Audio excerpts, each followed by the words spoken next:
Електронні послуги, культурна та фінансова децентралізація і підсумки форуму Україна-ЄС.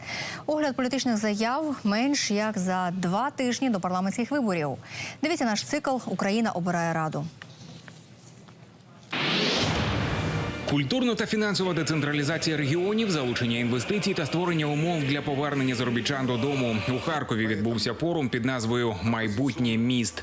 Понад 70 мерів та очільників територіальних громад підтримали ініціативи опозиційного блоку. Зокрема, в партії наполягають, центральна влада має опікуватися армією, монетарною та зовнішньою політикою, міжнародними та загальнодержавними інфраструктурними проектами. Рештою – місцеві влади, які краще знають потреби своїх громад. Оппозиционный блок объединяет мэров городов Украины, объединяет промышленников, бизнесменов, людей, которые создают рабочие места. И у нас есть для понимания того, как должны развиваться территории, будущее городов, и проведение сегодняшнего форума тому подтверждение. Мы понимаем, что необходимо сделать для того, чтобы развивалась промышленность, создавались новые рабочие места и возвращались люди, которые уехали за границу. И как навести порядок в государственных монополиях и на государственных предприятиях. Как создать ту систему, в которой страна не будет зависеть от политиков и фамилий менеджеров. То есть у нас есть новая формула страны. Відкритий ринок землі в Україні – одне з ключових питань, розглянутих на саміті Україна-ЄС. Та до вирішення головних проблем, пов'язаних з ним, дискусії не привели, впевнений Олег Ляшко. Каже, ЄС обіцяє Україні за відкриття ринку $500 мільярда євро дешевого кредиту. В радикальній партії переконані, всебічна підтримка українських фермерів державою дасть змогу заробити значно більше. Продаж землі іноземцям – це відсутня корова в селі, відсутність робочих місць, отруєння колодязів, бджіл, тварин, дітей і людей. Наша альтернатива – процвітаюче українське село.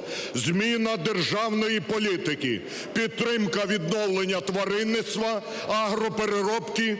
А тим же людям, які хочуть продати свої земельні паї, ми пропонуємо створити державний земельний банк, який буде задорого у власників паїв викуповувати їх, земля залишатиметься в державній власності, людина отримає високу достойну плату за свій пай.